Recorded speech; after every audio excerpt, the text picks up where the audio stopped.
Θα το πω πάλι για να το ακούσουν και τα παιδιά που ήρθαν τώρα.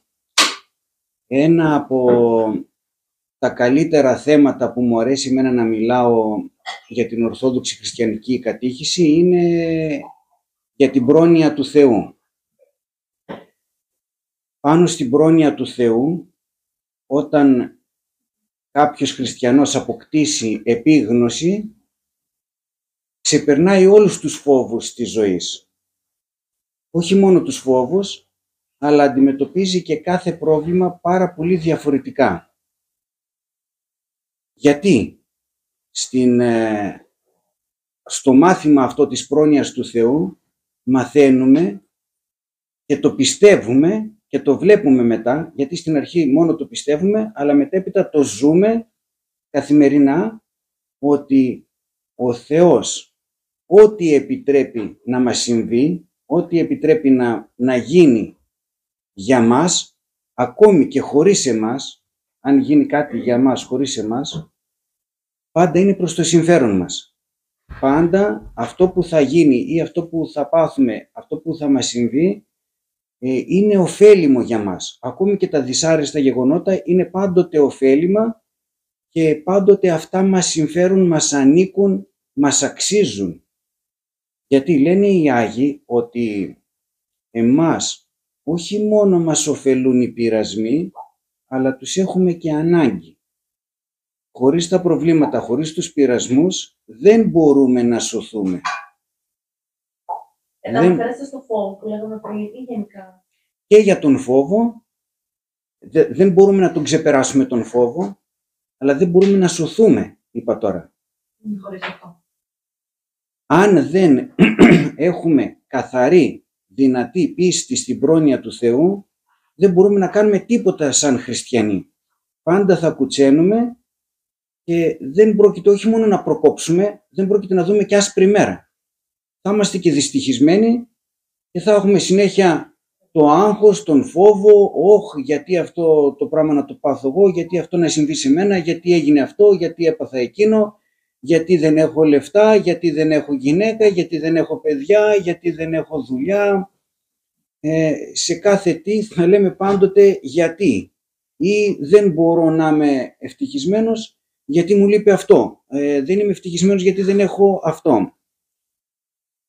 Πάνω όμως στο μάθημα της πρόνοιας του Θεού μαθαίνουμε, και όπως είπα και πριν, στην αρχή το πιστεύουμε και μετά το ζούμε και το βλέπουμε, το αισθανόμαστε, γιατί ζούμε μέσα σε αυτόν τον κόσμο του ότι ό,τι μας συμβαίνει είναι πάντοτε το καλύτερο. Αυτό που έχουμε είναι πάντοτε το καλύτερο. Και ξεκινάω. Λοιπόν, ο Θεός είναι παντογνώστης και είναι και παντοδύναμος και είναι και πανάγαθος. Εμείς γνωρίζουμε το παρελθόν και ζούμε το παρόν. Ο Θεός όμως έχει μπροστά του, θα λέγαμε σε μια εικόνα, όλο το άπειρο παρελθόν και όλο το άπειρο μέλλον. Δεν υπάρχει για τον Θεό παρελθόν και μέλλον. Για τον Θεό είναι μόνο παρόν. Εμάς μας βλέπει σε μια εικόνα μπροστά του, όχι μόνο από την πρώτη μέρα που γεννηθήκαμε, αλλά και μέχρι το άπειρο μέλλον που θα ζούμε και μετέπειτα στην άλλη ζωή. Είτε είμαστε στον παράδεισο είτε στην κόλαση.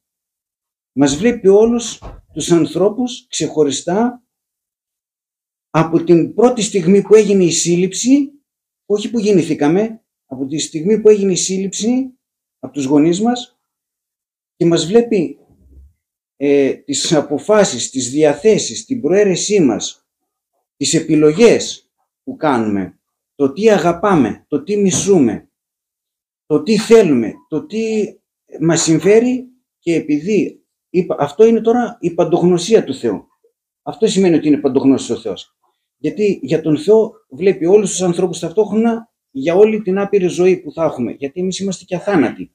Δεν είναι ότι απλά γεννηθήκαμε, αλλά θα ζούμε, γιατί μπορεί να πεθάνουμε σωματικά, αλλά θα ζούμε όμως και πρώτα μόνο με την ψυχή και μετά την τελική κρίση και την Δευτέρα παρουσία θα ζούμε και μαζί και με το σώμα. Οπότε είμαστε αθάνατοι, θα ζούμε επάπειρο. Για τον Θεό μας βλέπει μπροστά σε μια εικόνα σε άπειρα χρόνια. Αυτό είναι η παντογνωσία του. Αλλά όμως είναι και παντοδύναμος. Οπότε μπορεί ο Θεός σαν παντοδύναμος να κάνει τα πάντα. Δηλαδή, εμείς οι άνθρωποι, αν είχαμε τώρα ένα τραπέζι και έχουμε παιχνίδια πάνω στο τραπεζάκι, μπορούμε να πάρουμε ένα παιχνίδι από το ένα μέρος να το βάλουμε στο άλλο μέρος. Και να παίζουμε και να κάνουμε ό,τι επιλέγουμε. Με αυτόν τον τρόπο μπορεί ο Θεός να κάνει τα πάντα σε όλο τον πλανήτη, σε κάθε εποχή. Και όχι εμείς πάλι, περνάει και χρόνος ή πρέπει να σκεφτούμε, να επιλέξουμε και πάλι μπορεί να μην είναι και σωστό αυτό που θα κάνουμε πάνω σε ένα τραπέζι. Ο Θεός, σαν να έχει πάνω σε ένα τραπέζι όλο το ανθρώπινο γένος από κτήσεως κόσμου και όσο θα υπάρχει ζωή μέχρι τη Δευτέρα Παρουσία, μπορεί να κάνει τα πάντα ως παντοδύναμος, να φτιάξει έτσι τη ζωή μας για το δικό μας συμφέρον. Γιατί όμως για το δικό μας συμφέρον? Γιατί ο Θεός είναι πανάγαθος. Μόνο ένας πανάγαθος Θεός που έχει άπειρη αγάπη και είναι ταυτόχρονα παντογνώστης και παντοδύναμος μπορεί να δώσει σε εμάς το καλύτερο. Συγγνώμη. Το καλύτερο με ποια έννοια? Γιατί αν ένας γονιός μπορεί να δώσει στο παιδί του όταν τον αγαπάει, μπορεί να του δώσει το καλύτερο, κάτι το καλύτερο αυτό που θα ήθελε για να βοηθήσει το παιδί του, έτσι και ένας Θεός που είναι πατέρας μπορεί να δώσει σε εμάς το καλύτερο, το ανώτερο, αυτό που θα μας έκανε και ευτυχισμένους ή να μας βοηθήσει. Οπότε τι κάνει ο Θεός? Επιλέγει πριν ακόμη γεννηθούμε, επιλέγει και λέει, τώρα για μένα παράδειγμα, ο Πάτερ Θεόδουλος, επειδή έχει αυτή την προαίρεση, είναι το συμφερότερο για αυτόν να γεννηθεί στην τάδε εποχή, σε αυτό το κράτος, σε αυτό το χωριό ή την πόλη, να έχει αυτούς τους γονείς, να έχει αυτά τα αδέρφια, να γεννηθεί σε αυτή τη γειτονιά, να έχει αυτούς γείτονες, μετά θα τον βοηθήσω να επιλέξει να πάει σε αυτό το σχολείο που να έχει αυτούς συμμαθητές, μετά σε αυτή τη δουλειά που να έχει αυτούς συνεργάτες, να κάνει γνωριμίες στη ζωή του με αυτούς τους ανθρώπους, αλλά όλα αυτά με τέλειο τρόπο, ώστε όλα αυτά να είναι εργαλεία, ώστε εμένα να με βοηθήσουν για να σωθώ. Αυτό όμως θα μπορούσε να το κάνει μόνο ένας Θεός, δεν θα μπορούσε να το κάνει άλλος. Οπότε δεν γίνεται τίποτα τυχαία στη ζωή μας.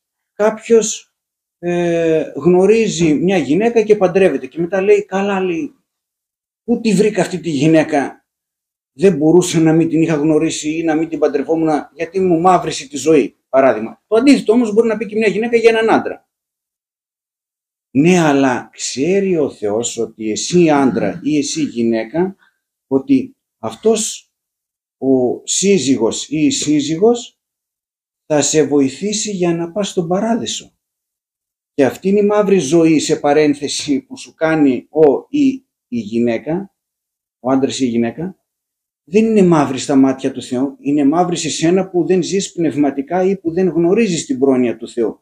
Γιατί εμείς όταν γνωρίσουμε την πρόνοια του Θεού, το μόνο που μένει να κάνουμε είναι να συνεργαστούμε με την πρόνοια του Θεού και να πούμε, Θεέ μου, ωραία, δέχομαι να κάνεις ό,τι είναι αρεστό σε εμένα για να σώσεις την ψυχή μου, για να είμαι αιωνίως στον παράδεισο, να απολαμβάνω αιωνίως τα αγαθά σου.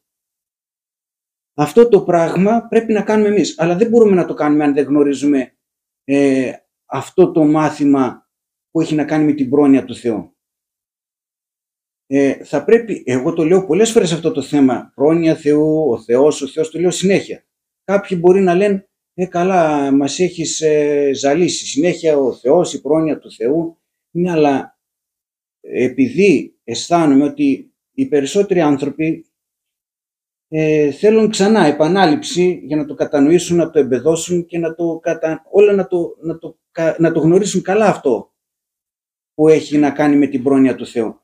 Εμείς το ξεχνάμε κιόλας και εμείς οι ρασοφέροι ακόμα. Και εγώ, δηλαδή τι θα κάνω? Θα μου πει κάποιος μια κουβέντα και κατευθείαν από τον εγωισμό μου θα θυμώσω. Και λέω μετά, καλά, λέω, αυτά διδάσκεις. Γιατί όμως? Γιατί ξεχνάμε στιγμιαία, ξεχνάμε ότι ο Θεός το επέτρεψε.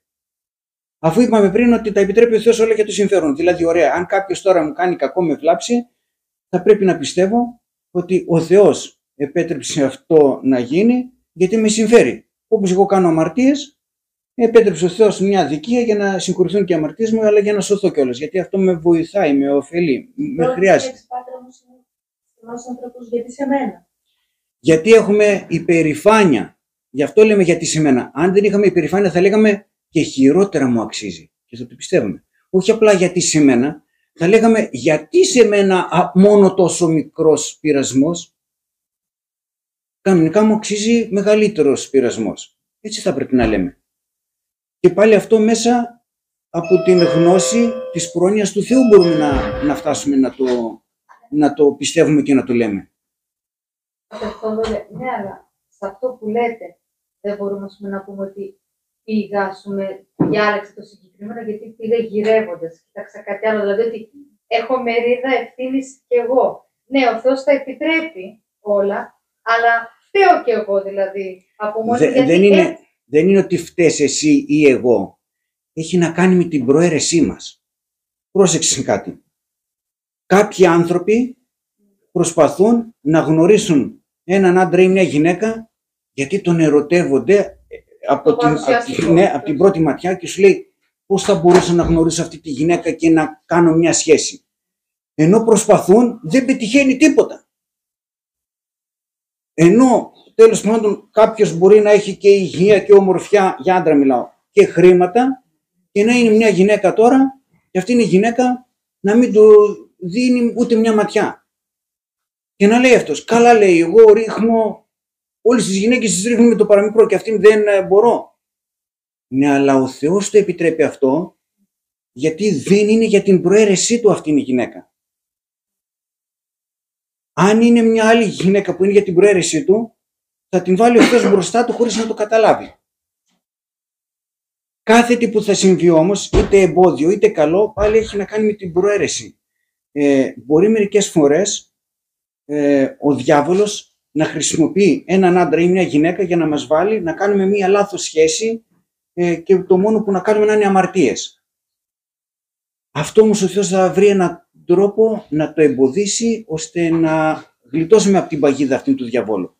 Και εμείς λέμε μετά, αχ, έπαθε ερωτική απογοήτευση. Ναι, αλλά πίσω από αυτό κρύβονταν το χέρι του Θεού. Ναι, αλλά εμείς ήμασταν αγαπημένοι, θα πει. Ναι, αλλά αγαπημένοι όχι κατά Θεόν, κατά διαβόλου. Γιατί όλο αυτό που κάνατε ήταν από πίσω ο διάβολος. Τώρα έρχεται ο Θεός και προσπαθεί να σε γλιτώσει, να σώσει την ψυχή σου και τρως τα μούτρα σου ή παθαίνεις κάτι τέλος πάντων και κάτι που συμβαίνει και είναι θλιβερό και αδυσάρεστο και λες μετά, γιατί αυτό σημαίνει θέμα. Γιατί ο Θεός πίσω από εκεί κρύβεται και θέλει να σε βοηθήσει να σωθείς. Αυτό συμβαίνει με τη δουλειά, με τα επαγγελματικά, με τα οικογενειακά, με φίλους, με γείτονες, με αισθηματικά, οικονομικά, με όλα τα πάντα.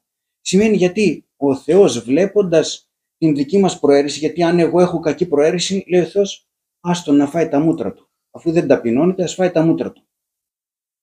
Όταν όμως εγώ προσπαθώ να αλλάξω την προαίρεσή μου, να την κάνω καλύτερη, ο Θεός τότε θα με προστατέψει και θα με γλιτώσει από έναν μεγάλο κίνδυνο πνευματικό ή και σωματικό που θα παρουσιαστεί μπροστά μου. Αλλά σε κάθε τι που θα συμβεί, πάντα κρύβεται το χέρι του Θεού. Ένα παράδειγμα τώρα που μου ήρθε στο μυαλό μου, τώρα το πω. Όταν ήμουν στο σπίτι ήταν εγώ και τα αδέρφια μου. Λέει η μάνα μου στον έναν αδερφό μου, θα πας στο φούρνο να πάρεις ψωμί. Και λέει, δεν θυμάμαι τώρα καλά, δεν θέλω ή βαριέμαι ή έχω δουλειά, είπε μια δικαιολογία. Λέει η μάνα μου σε μένα, θα πας στο φούρνο να πάρεις ψωμί. Λέω, θα πάω. Βγαίνοντας από το σπίτι, να πάω να πάρω το ψωμί, στο δρόμο με συναντάει, περνάει ένα αυτοκίνητο και με συναντάει κάποιος, πολύ απλά ήμασταν γνωστοί, αλλά αυτός ήταν υδραυλικός το επάγγελμα. Σταματάει και μου λέει, το όνομά μου σαν λαϊκός Σπύρος. Σταματάει και μου λέει, Σπύρο, λέει να σε ρωτήσω κάτι. Λέω, ναι. Θέλεις να έρθεις στη δουλειά μου να σε πάρω στη δουλειά, γιατί εγώ χρειάζομαι έναν υπάλληλο και τώρα λέει σκεφτόμουν πού να βρω έναν άνθρωπο να τον έχω βοηθό, να με βοηθάει κτλ. Σκέφτομαι εγώ, τον ρωτάω πόσα θα μου δίνεις και μου λέει τόσα κτλ. Θα δουλεύουμε τόσα λεφτά κτλ. Λέω εντάξει, από πότε να έρθω, μου λέει έλα από αύριο. Ωραία, πήγα εγώ εκεί. Έγινα όμως από το πουθενά υδραυλικός. Πώς όμως? Αν δεν πήγαινα να πάρω το ψωμί που είπε η μάνα μου, δεν θα γινόμουν υδραυλικός. Θα γινόμουν κάτι άλλο. Ναι, αλλά αυτό όμως το οικονόμησε ο Θεός, γιατί για κάτι άλλο με προετοίμαζε. Γιατί μέσα από αυτή τη δουλειά, το επάγγελμα, έκανα άλλες γνωριμίες, έκανα άλλη προκοπή, μετά πάλι σαν υδραυλικός και στο Άγιο Όρος που πήγα, βρέθηκα στο ίδιο διακόνημα με τον Παπα-Νικόδημο και όλα ο Θεός τα οικονομεί. Δηλαδή, οι δικές μας επιλογές, η δική μας προαίρεση καθορίζει και το αποτέλεσμα και την δική μας ζωή. Απλά ο Θεός προσπαθεί πάντοτε μέσα από ένα αγκάθι να βγάζει ένα τριαντάφυλλο. Αν εμείς συνεργαζόμαστε με τον Θεό και είμαστε καλοπροαίρετοι και προσπαθούμε να κάνουμε το καλό και την αρετή, ο Θεός σίγουρα θα μας βγάλει σε καλό δρόμο. Αν όμως εμείς είμαστε τεμπέληδες, δεν θέλουμε και εγκαταλείπουμε τον αγώνα, τον κατά Θεόν αγώνα, τότε ο Θεός, θα μπορούσαμε να πούμε σε παρένθεση, δεν μπορεί να βρει τρόπο να μας σώσει. Πραγματικά ο Θεός δεν μπορεί να βρει τρόπο να μας σώσει όταν εμείς δεν θέλουμε, γιατί θέλει να θέλουμε. Μπορεί να είναι παντοδύναμος ο Θεός, αλλά η παντοδυναμία του Θεού κάνει πίσω στην δική μας ισχυρογνωμοσύνη. Το δικό μας το θέλημα, η ισχυρογνωμοσύνη δικιά μας, είναι πιο ισχυρή από την δύναμη του Θεού. Γιατί όμως? Γιατί ο Θεός μας έκανε ελεύθερους εμάς και αυτεξούσιος. Δεν μας έκανε ρομποτάκια. Αν μας είχε κάνει ρομποτάκια, τότε θα μας έπαιρνε έτσι σαν άβουλα όντα, σαν τα ζώα, και δεν θα είχαμε αυτή τη ζωή που έχουμε. Αλλά είμαστε ελεύθεροι, αυτεξούσιοι και έχουμε βούληση. Οπότε ο παντοδύναμος Θεός δεν μπορεί να μας κάνει με το ζόρι καλούς. Υποχωρεί στη θέληση τη δική του, φεύγει η δική του θέληση υποχωρώντας στη δική μας θέληση. Τουλάχιστον εμείς θα πρέπει να ξέρουμε ότι εκεί να κάνουμε πλήση εγκεφάλου στον εαυτό μας πρέπει. Πλήση εγκεφάλου στον εαυτό μας, σε κάθε τι που συμβαίνει. Γιατί είπα πριν ότι μπορεί να θυμώσω από τον εγωισμό μου και να μιλήσω άσχημα σε κάποιον. Και μετά θα πω, όχι τι έκανα τώρα, αφού είπα ότι ο Θεός τα επιτρέπει αυτά τα πράγματα. Ναι, αυτό το πράγμα θα πρέπει να μας γίνει βίωμα, δηλαδή να έχουμε γρήγορη μετάνοια. Ότι η συνείδηση θα μας ελέγχει, αλλά όσο καλλιεργούμε εμείς την μετάνοια, μετά θα μας ελέγχει και περισσότερο και πιο καθαρά η συνείδηση. Διαφορετικά, αν εμείς τα σβήνουμε, τα σκεπάζουμε, τα παραχώνουμε, μετά δεν θα μας ελέγχει. Θα πρέπει να καταλάβουμε και να προσπαθούμε γρήγορα να μετανιώνουμε για τα λάθη. Το χειρότερο πράγμα σε αυτό είναι να κρατάμε μούτρα, εγωισμό και να μην θέλουμε να συγχωρήσουμε. Θα πρέπει να σφίξουμε τα δόντια, να το ξεπεράσουμε γρήγορα. Κάποιος μας αδίκησε, κάποιος μας έκανε κακό. Θα πρέπει να πιέσουμε τον εαυτό μας, αυτή την κακή καρδιά που έχουμε, την εμπαθή καρδιά, να την πιέσουμε, να την στύψουμε που λέμε, για να την κάνουμε καλή καρδιά, καλή προαίρεση, να μετανιώνουμε γρήγορα. Επιτρέπει ο Θεός να τρώμε τα μούτρα για να ταπεινωνόμαστε, γιατί αλλιώς θα είχαμε μια υπερηφάνεια μέχρι τον ουρανό. Εγώ τέλος πάντων και στον εαυτό μου βλέπω ότι καθημερινά χιλιάδες φορές υπάρχουν πτώσεις σε λάθη. Λάθη με λόγια, με σκέψεις, με πράξεις. Καθημερινά όλοι οι άνθρωποι κάνουμε πολλά λάθη. Το πώς θα μιλήσω, πώς θα κοιτάξω, πώς θα κινηθώ, πώς θα σκεφτώ. Όλα τα πάντα που κάνουμε, άμα τα προσέχουμε, κάνουμε πολλές φορές λάθη. Θα πρέπει όμως γρήγορα να μετανιώνουμε και να λέμε: «Ωχ, Χριστέ μου, Παναγία μου, συγχώρεσέ με. Πάλι έκανα λάθος. Πάλι μίλησα με λάθος τρόπο. Αυτό ήταν υπερηφάνεια, αυτό ήταν θυμός, αυτό ήταν οργή, αυτό είναι έτσι. Αυτό ήταν καχυποψία, αυτό ήταν έτσι». Θα πρέπει να μάθουμε να διορθώνουμε γρήγορα τα λάθη μας και να λέμε: «Χριστέ μου, συγχώρεσέ με. Ξέρω ότι αυτό που έκανες ήταν σωστό για μένα». Και τέλος πάντων μετά θα ξεπερνάμε τη στεναχώρια και τα προβλήματα. Και το έχω πει και σε άλλα μαθήματα, ότι Όποιος μάθει αυτό το μάθημα με την πρόνοια του Θεού είναι αδύνατον άνθρωπος να έχει κατάθλιψη. Είναι αδύνατον άνθρωπος να έχει κατάθλιψη αν μάθει αυτό το μάθημα. Ούτε φόβο που λέμε. Ούτε φόβο, ούτε άγχος με την έννοια ότι να τρελαίνεσαι, ούτε κατάθλιψη. Άλλο θλίψη, μην μπερδευόμαστε. Πώς? Η θλίψη με την κατάθλιψη έχει τεράστια διαφορά. Απλά η θλίψη είναι ελεγχόμενη θλίψη. Η κατάθλιψη είναι θλίψη που δεν ελέγχεται. Κάνω κουμάντο στη θλίψη μου. Ελέγχω την κατάσταση των θλίψεων. Αυτό το είχαν και οι Άγιοι. Ποιος Άγιος δεν πέρασε μέσα? Σχετίζεται με στεναχώρια. Εντάξει, το ίδιο πράγμα είναι. Ναι. Στεναχώρια και θλίψη. Απλά οι Άγιοι όλοι πέρασαν από το καμίνι των θλίψεων. Όλοι οι άνθρωποι στη γη θα έχουμε θλίψεις. Δεν γίνεται να υπάρχει άνθρωπος χωρίς θλίψεις. Αλλά η πρόνοια του Θεού που θα την εμπεδώσουμε θα μας δίνει να έχουμε και χαρές. Και όχι απλά χαρές, και ευτυχία. Θα υπάρχει συνεχώς μία αλληλοδιαδοχή χαρμολύπης. Θα έρχονται οι θλίψεις, θα φεύγουν και θα έρχεται και η χαρά. Και όταν μιλάμε για χαρά, όχι απλά την χαρά του κόσμου. Γιατί λέμε, αχ, πήγαμε, διασκεδάσαμε, πήγαμε διακοπές, τι ωραία περάσαμε, τι χαρήκαμε. Αυτό είναι χαρά. Η χαρά έχει και αυτό τεράστια διαφορά με την ευτυχία. Όσο διαφέρει δηλαδή ο ουρανός από τη γη, τόσο είναι και η χαρά με την ευτυχία. Γιατί η ευτυχία, την ευτυχία, όταν θα την νιώσει κάποιος άνθρωπος, μετά δεν θέλει να έχει τίποτα στη ζωή. Δεν του νοιάζει τίποτα μετά. Σου λέει, έχω τα πάντα. Ξεβράκω του να είναι αυτός, αν είναι ευτυχισμένος δεν θέλει τίποτα απολύτως. Δεν έχει ανάγκη τίποτα. Και μετά όλα θα τα βλέπει ως πέτρες, χαλίκια. Αλλά και η ευτυχία έχει στάδια. Που σημαίνει ότι δεν είναι ότι αυτό περιέγραψα εγώ ένα μεγάλο στάδιο που το είχαν οι Άγιοι. Γιατί οι Άγιοι που ήταν σε σπηλές, που σε δάση, που αυτοί οι Άγιοι δεν είχαν και ρούχα να φορέσουν, δεν είχαν να φάνε, δεν είχαν ούτε φίλους ούτε συγγενείς. Γιατί ήταν χαρούμενοι?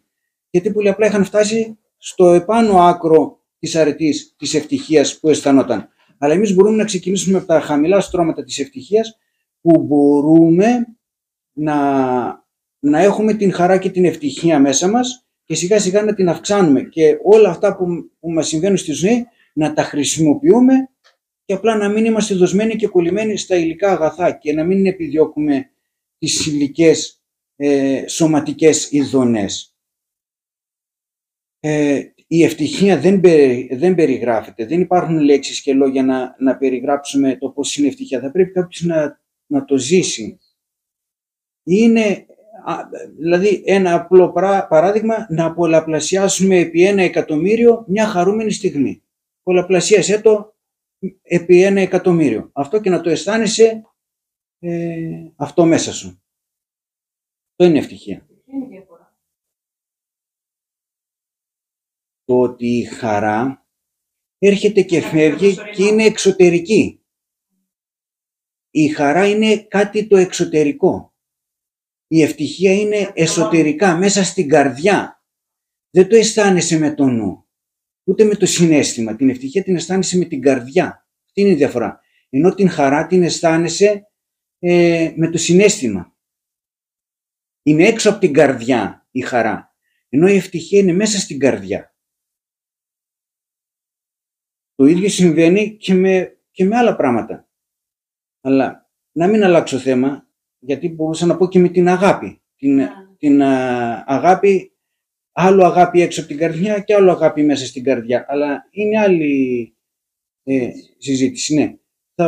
Γιατί θέλω να μείνω σε αυτό, στην πρόνοια του Θεού, που πρέπει να έχουμε συνέχεια το μυαλό μας ότι ό,τι επιτρέπει ο Θεός και ό,τι μας συμβαίνει μου άξιζε. Ήταν προς το συμφέρον μου και προς καλό θα μου βγει.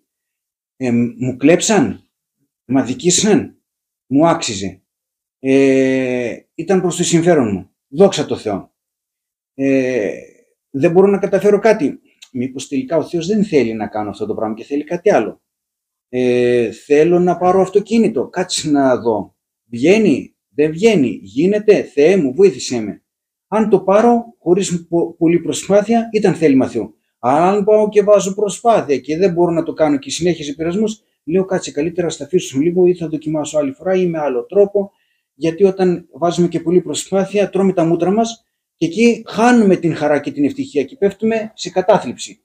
Δεν πρέπει να έχουμε προσπάθεια, ισχυρή προσπάθεια και θέλημα. Αυτό δεν ταιριάζει με την πρόνοια του Θεού ώστε να μας βοηθάει. Θα πρέπει να προσπαθήσουμε να συνεργαζόμαστε εμείς, δηλαδή η προαίρεσή μας, με την πρόνοια του Θεού. Να κάνουμε μια συνεργασία. Κάθε τι που κάνουμε θα πρέπει να σκεφτόμαστε αν είναι θέλημα Θεού, αν πρέπει. Θα μου πεις, Πάτερ, καλά, πολλά που κάνουμε δεν είναι θέλημα Θεού. Γι' αυτό τρώμε τα μούτρα μετά. Γιατί θέλουμε να ικανοποιούμε τα πάθη, τις επιθυμίες και άλλα πράγματα που ξεγελιόμαστε. Και γι' αυτό μετά ζούμε έναν λαβύρινθο και βασανιζόμαστε. Γιατί αργούμε να ολοκληρώσουμε την αποστολή μας σε αυτή τη ζωή? Γιατί πολύ απλά τη μία ώρα είμαι με το Θεό και τις άλλες 23 ώρες με το διάολο. Ναι, αυτή είναι η αλήθεια. Αν εμείς παίρναμε σταθερή απόφαση να είμαστε συνεχώς με το Θεό αγκαλιά, θα είχε τελειώσει το έργο.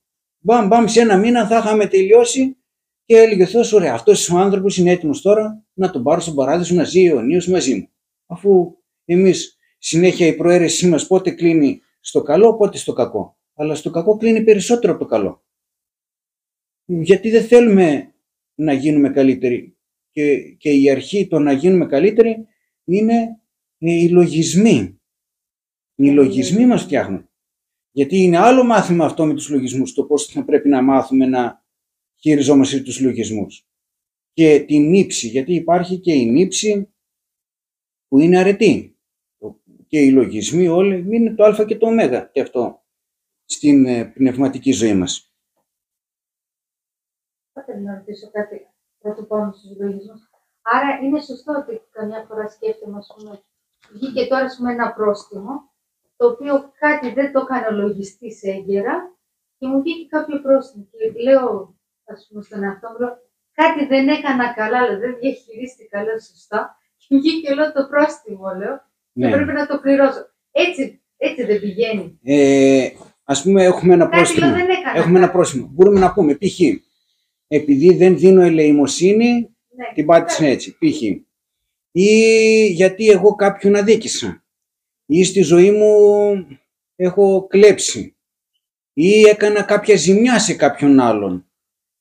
Γιατί, όπως υπάρχει μια ιστορία με τον Άγιο Εφραίμ τον Σύρο, που όταν ήταν μικρό παιδάκι, όπως έπαιζε, πήγε σε ένα κήπο, έλυσε μια αγελάδα από το σκοινί που ήταν δεμένη σε ένα δέντρο και χάθηκε η αγελάδα και μετά την χρωστούσε αυτός. Και δεν το ήξερε. Ήταν σαν να την είχε κλέψει. Απλά την χρωστούσε και έπρεπε να πληρώσει. Κάνουμε και εμείς τέτοια λάθη στη ζωή μας που δεν τα θεωρούμε λάθη και μετά τα χρωστάμε. Και έρχεται τώρα ένα πρόστιμο από το πουθενά και λέμε, καλά, τι έκανα εγώ τώρα για να πληρώσω αυτό το πρόστιμο? Ξέρει ο Θεός τι κάναμε. Οπότε και ζημιές ότι γίνονται. Ναι, και στο σπίτι, γι' αυτό λέμε ότι θα θα πρέπει απλά να πιστεύουμε ότι κάτι κακό έχω κάνει, κάτι που δεν ήταν σωστό. Τέλος πάντων ο Θεός γνωρίζει και το επέτρεψε να το πάθω. Ή τέλος πάντων μπορεί μερικές φορές να είναι και φθόνο διαβόλου και σε αυτή την περίπτωση αν πούμε εμείς, δόξα σοι Θεέ μου, ό,τι έγινε έγινε, Θεός συγχωρέσει και σε αυτόν που έκανε το λάθος και αυτό μετράει για ελεημοσύνη μετά. Δηλαδή θα πούμε ότι κάποιος έκανε ένα λάθος, κάπου χάσαμε χρήματα και αν εμείς τον συγχωρέσουμε, γιατί δεν γίνεται τώρα πλέον ούτε τα λεφτά να πάρουμε πίσω, γιατί να τον κρατάμε κακία. Συγχωράμε και αυτόν τον άνθρωπο που έγινε η αιτία να χάσουμε τα χρήματα και μετράει μετά για ελεημοσύνη, σαν να τα δώσαμε ελεημοσύνη. Και το μετράει ο Θεός ότι αυτό που κάναμε σαν αδικία και σαν ελεημοσύνη και οπότε θα μας γλιτώσει από άλλο πειρασμό. Αν λέμε τώρα παραδείγματος χάρη, εγώ είναι να σπάσω το πόδι και έρχεται ένας ζητιάνος και στο ζητιάνο πω πάρε 100 ευρώ, εκεί που θα ήταν να σπάσω το πόδι δεν θα το σπάσω το πόδι. γιατί έκανε μια αρετή. Και ο Θεός λέει τώρα, θα στείλω τον ζητιάνο να σου ζητήσει λεφτά. Άμα δώσεις 100 ευρώ παράδειγμα, γλιτώνεις το σπάσιμο από το πόδι. Αν όμως δεν δώσεις, σε περιμένει φουκαρά το σπάσιμο. Είναι όλα προκαθορισμένα. Όχι προκαθορισμένο, λάθος αυτό. Δηλαδή ο Θεός προγνωρίζει, δεν προορίζει. Ο Θεός Τι θα συμβεί. γνωρίζει τι θα γίνει. Ναι, Είπα πριν ότι τα βλέπει όλα μπροστά. Αλλά δεν είναι ότι τα φτιάχνει ο Θεός έτσι. Να συμβεί έτσι. Ναι, ώστε να πάνε γιατί έχει να κάνει με τις επιλογές τις δικές μας. Ξέρει ο Θεός ότι απλά εγώ θα επιλέξω να δώσω στο ζητιάνο ελεημοσύνη και έτσι θα γλιτώσω το πόδι. Αυτό.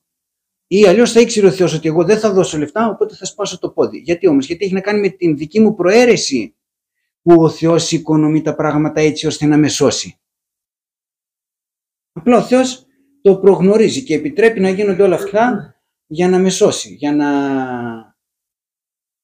Δηλαδή, σαν λέμε ότι εγώ μπαίνω στην Εθνική να φύγω να πάω στη Λάρισα.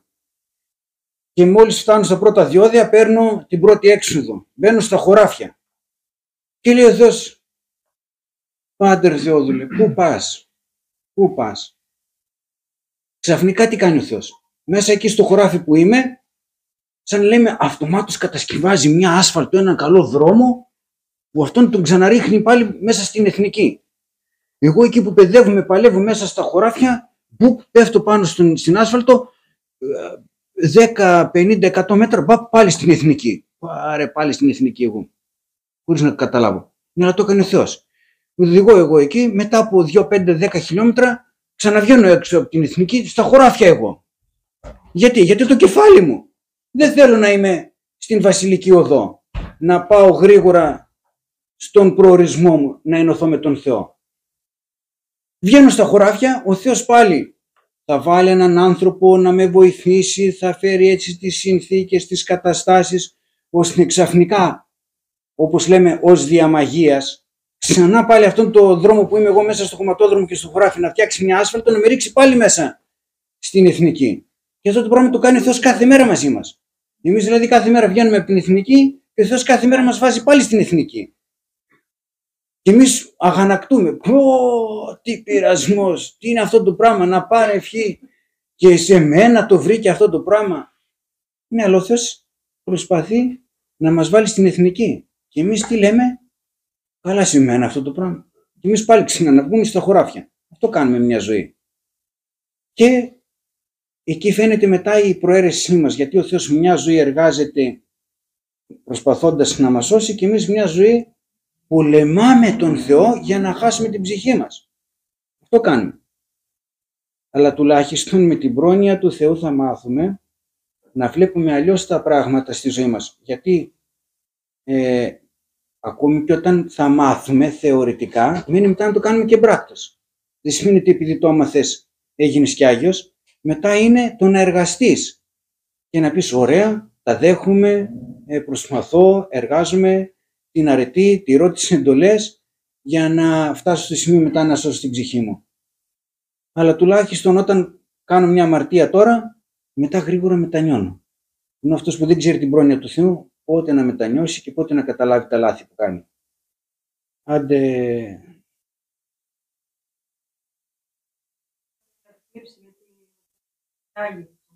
Ναι, θλίψεις όλοι οι χριστιανοί, όλοι οι άνθρωποι. Δεν υπάρχει άνθρωπος, ούτε χριστιανός, ούτε ειδωλολάτρης, ούτε αλόθρησκος, ούτε αιρετικός που να μην έχει θλίψεις.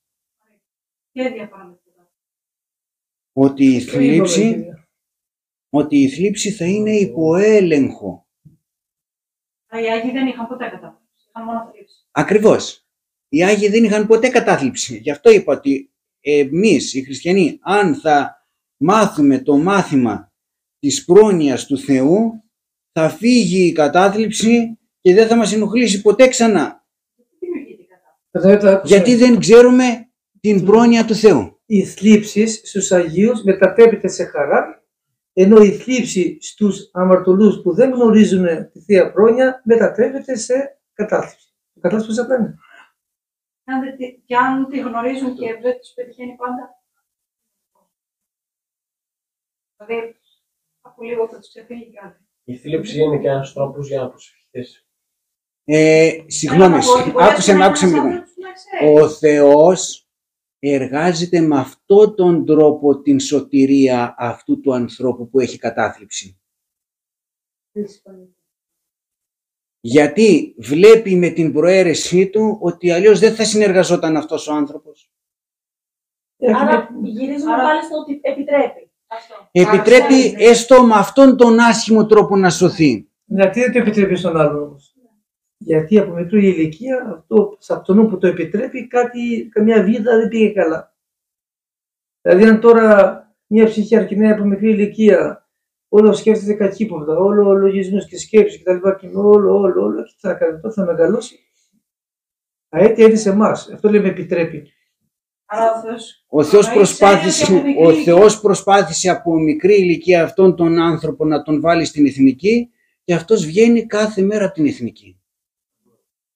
Το χωματόδρομο στα χωράφια. Ελέγχει έτσι πιο καλά, ας πούμε. Και λέει τώρα ο Θεός, παλικάρι μου, θέλεις κατάθλιψη, τι να κάνω?